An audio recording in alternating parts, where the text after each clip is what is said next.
Hello, night shift போகலாமா? டே 20 வந்துட்டோம். எப்படியோ ஜாலியாக தான் இருக்குது.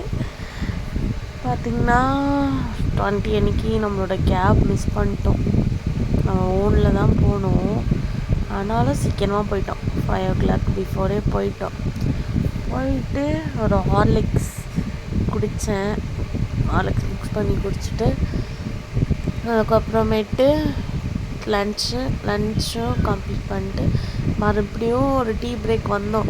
டீ பிஸ்கெட்ஸ்லாம் சாப்பிட்டு கிளம்பிட்டோம். ட்ரைனிங் முடிச்சுட்டு கேப் ஏறி இன்றைக்கும் வேறு கேப் மாற்றி விட்ருக்காங்க ஃப்ரெண்ட்ஸ். கடுப்பாக இருக்குது வேறு கேப் போகிறதுக்கு. அதுக்கப்புறம் ஒரு லாட்டி சாப்பிட்டு வச்சுருந்தேன். கொஞ்சம் லைட்டாக பசிச்சா அதனால் கேப்லேயே உட்காந்து அதையும் சாப்பிட்டுட்டு வீட்டுக்கு வரும்போது பார்த்திங்கன்னா 3:10 ஆயிடுச்சு வீட்டுக்கு வரதுக்கு.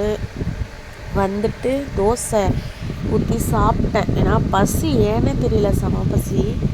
நான் லன்ச்சும் ஒழுங்காக சாப்பிடல. நான் டீ காஃபியே இன்றைக்கி ஓடிடுச்சு. அதனால் வீட்டுக்கு வந்ததும் தோசை ஊற்றி நல்லா